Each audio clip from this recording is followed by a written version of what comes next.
আসসালামু আলাইকুম এভরিওয়ান, কেমন আছেন সবাই?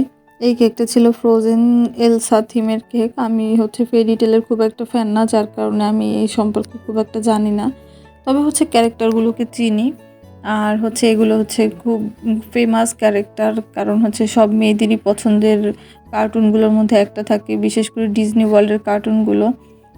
এই কেকটাও ছিল এরকম। আপু হঠাৎ করে ফোন দিয়ে অর্ডার দিয়েছিলেন যে এলসা থিমের একটা কেক লাগবে। তো প্রথমে আমি বুঝতে পারিনি, পরবর্তীতে বুঝে তারপরে বেশ কিছু ছবি দেওয়ার পরে এই ছবিটা আপু কনফার্ম করেন।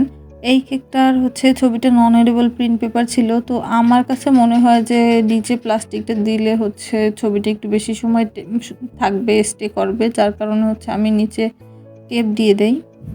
বেকারদের জীবনে আমার মনে হয় সবচেয়ে বড় সমস্যা অর্ডারগুলো ক্যান্সেল করতে না পারা।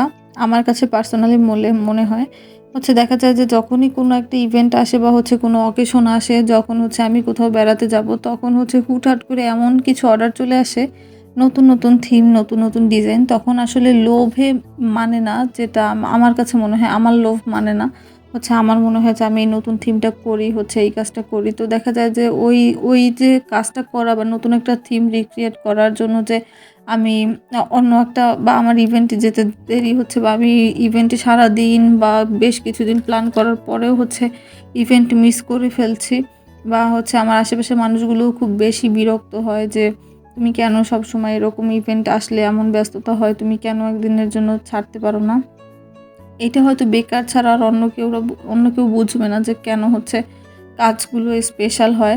যেমন এই কেকটাও একটা ইভেন্টে যাব তার আগে ছিল, কিন্তু হুট করে অর্ডারটা চলে আসে, যার কারণে আমি আর না করিনি। কারণ এই ধরনের এলসা থিমের কেক আমার এখানে আর করা ছিল না, যার জন্য করা। আর কেকটা কেমন হয়েছে জানাবেন। আজকে খুবই ব্যস্ত থাকার কারণে সারাদিনে কোনো ছবি বা ভিডিও পোস্ট করা হয়নি। আমি আজকে আমার ভার্সিটি অফ ছিল, ভেবেছিলাম আজকে অফ ডে থাকবে, কিন্তু হঠাৎ করে ব্যস্ততা বেড়ে যাওয়ায় কোনো কিছুই হয়নি। তবে ব্যস্ততা একটা আল্লাহর নিয়ামত। সবাই ভালো থাকবেন। আল্লাহ হাফেজ।